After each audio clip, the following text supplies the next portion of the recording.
Yeah. So here's the story. Why I do what I do. One, I was so tired of being defined by other people. Two, a lot of literature that deals with LGBTQI persons in South Africa post-94 is not penned by us but by the other, who get to call the shots, who get to present us and speak on our behalf, who have no sense of who we are and the struggles that we fight on a daily basis. 4, 5, 6, whatever that we have in the closet, in the shelf, is not enough. Dr. Nefuri, I love you so much, dear friend. I really do. I happened to be in love, and I met someone in 2018, and she was nice. She would make love every second day, if not every week. I'm shaking because I wish, yeah. I'm in love. Yeah, anyway, I'm about to show images of love because we hardly talk about love when we speak on all of these issues. So in 2005, 6, 7, I dedicated my life and I blocked many things and I shot images of couples who were in love then. Some of them are no longer together, some of them have transitioned, some of them they are off the radar. So these are some of the images. In the picture here, I'm with Liesl, the person that I loved at the time. We were together between 2006, 7, 8, 9, 10, 11, 12. And this image became one of the most important images, and it speaks on interracial relationships, which is not documented in South Africa. Me being Zulu, involved with an African lesbian. Most of the people who are featuring in my work are not subjects. I regard them and respect them, therefore they are participants. They have shaped my life in different ways. And in the picture, I'm with Utera Dick, who is one of my collaborators, and also a Faces and Faces participant. The picture, these two pictures were taken when we were in Philadelphia and during our travels. So it speaks on between friends type of thing. My dearest is nowhere near being butch.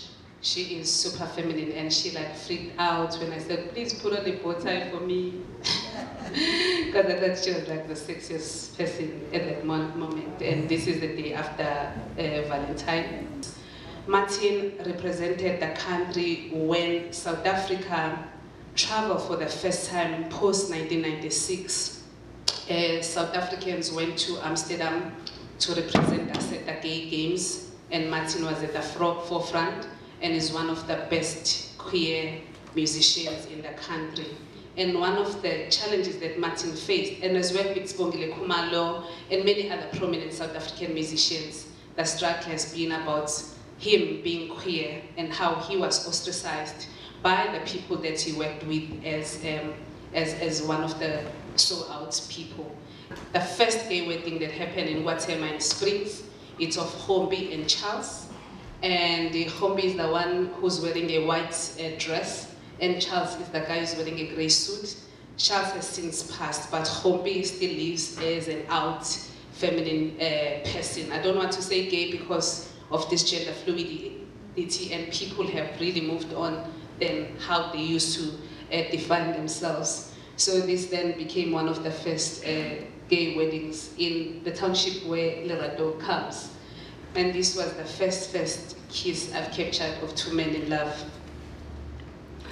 And I like the intimacy and the connection that they have without them being like naked or something, unlike the first images that I've shared of same gender loving humans or women. And this one was one of the most, beautiful moment where like two souls are connecting, and it's really touched me in a different way that I cannot explain. Ayanda and Tlantla, they got married on the 9th of November 2013. And Ayanda, who's feminine, is featuring in Faces and Faces. So part of what we do as a collective, we journey and continue to document people beyond just one project. So this then forms part of Ayanda's Phases. Hence, the project is called Faces and Phases. The rings and all. And then here's this Faces and Phases. This year marks 13 years of my democracy, in which I've been documenting many individuals in my community. And this is the person who really, inspired me to do this project. Busi Sigasa was like South African Odolot, and her work was widely known, but Busi was not published like as in print. And then Busi has since passed in March 2007, and Faces and Phases is, dedicated to this human being, and the image was taken at Constitution Hill.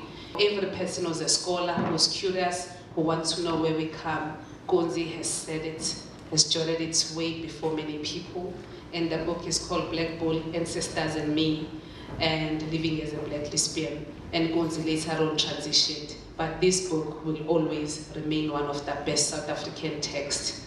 And Gonzi presented us in many spaces and was out as a traditional healer and also as an activist. And he passed last year, May. And these are some of the portraits that I've captured of him.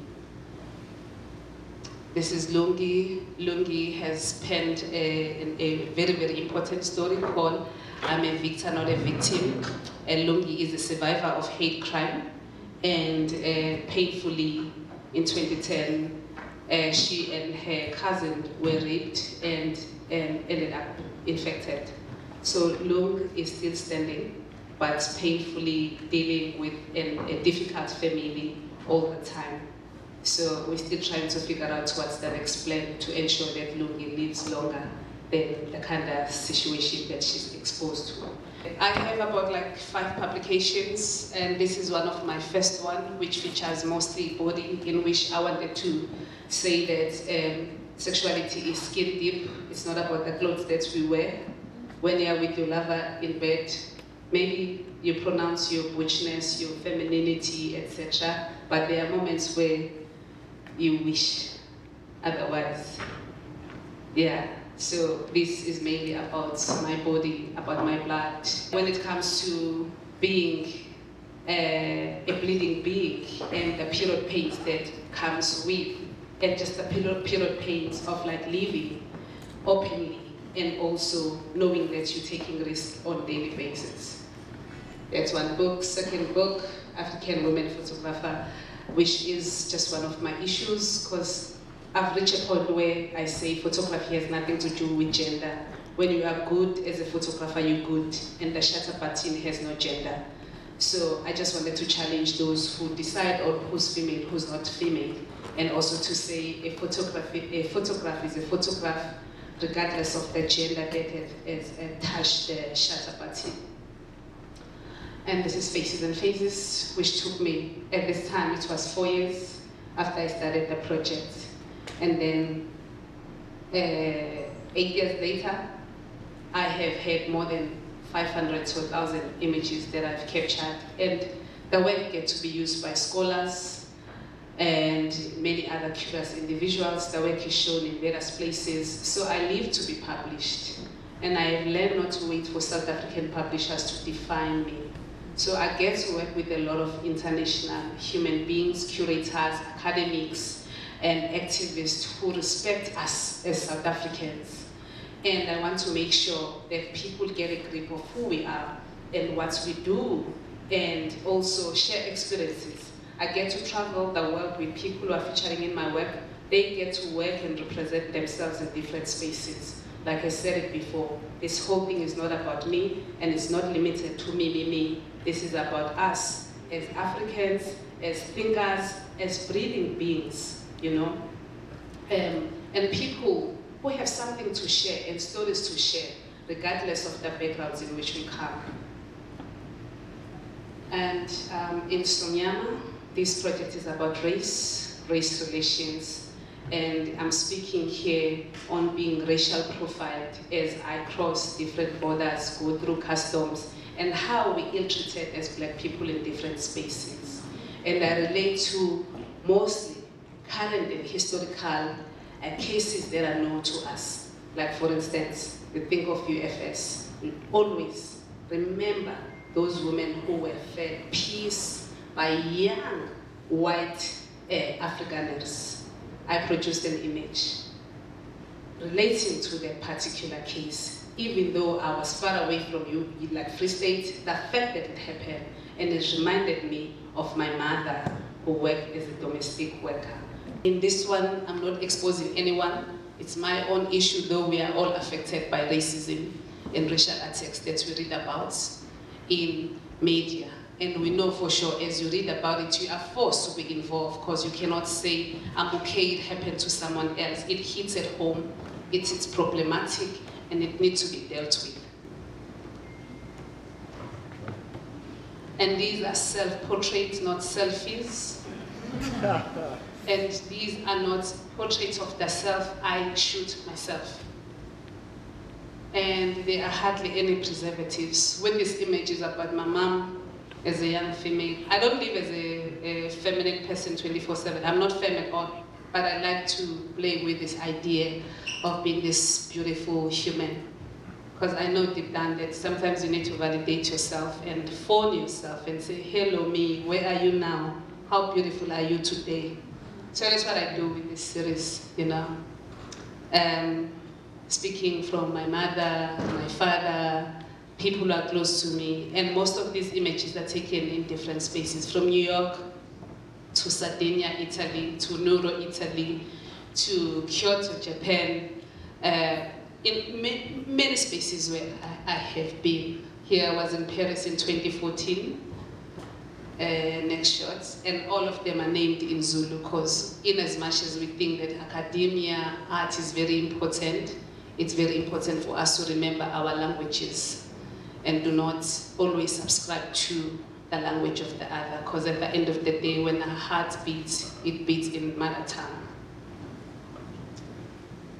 Stop there. This is for those people who perished in Marikana. We'll always remember the mines that were shot down. Like I said, this relates to different cases. What drove me really is about beauty of the people that I get to interact with on a daily basis. Relationships, like I said, I regard photography more about relationships more than the picture itself as an object, yeah? And also, like, all smiles and laughter and conflicts and all the madness that is around our place when we're together and share what we love the most, you know? Because almost all of us, we know how to do something.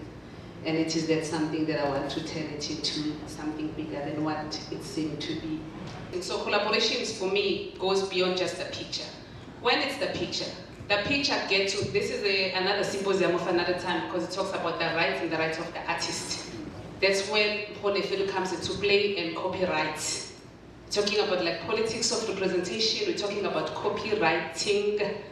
Then there's that whole other thing in which now we need a lawyer in place. Hence we have the importance of the lawyer in this whole thing, you know. If I work with Tera, you saw me and Tera, for instance. Tera is an expert, I'm an expert. Then we negotiate with Tera. Then we need Dimpo to jot it down to say this is co-authored. If we are still playing it, and also for most of the work that I do, my consent form is written down. Like I will shoot Ulirato, in as much as Lirato is my friend, we've been together for more than 5 years.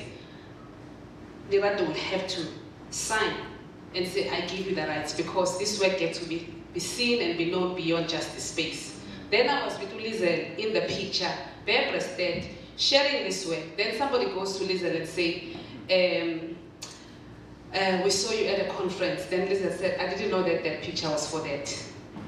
Then it backfires. It means that a good relationship then is damaged over just the picture.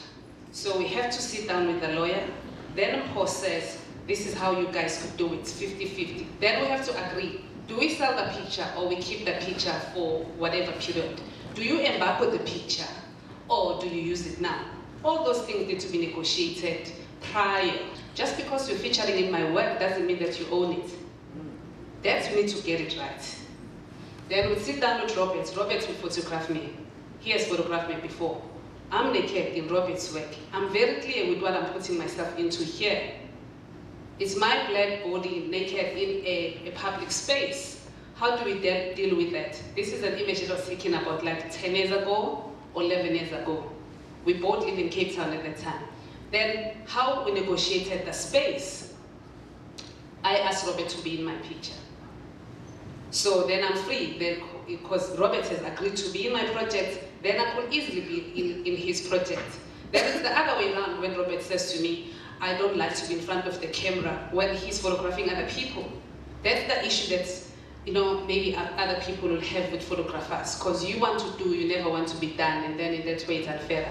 Then the issue of ownership that is not clearly defined or stipulated, you know. I love my girlfriend so much. She needs to sign the consent form. How does it become a collaboration? Not to even screw this, because after some time then she falls in love with another person, but then this picture will never be undone. Even if we tear it 100 times, it will be published somewhere. And once it's in the public domain, how do you recall it? Because then it's one thing to say, you have a collaboration, we have this closeted conversation, but then it's something else where you already in somebody's publication, where you can't undo. Even if a person gets married, you're married to a man, tough girl, who you once with me. You cannot do it. It's public knowledge, but then depends on how the negotiation, you know, goes, and then you always need to have an attorney or a person with legal expertise to ensure that there is no one who's hurt. My audience is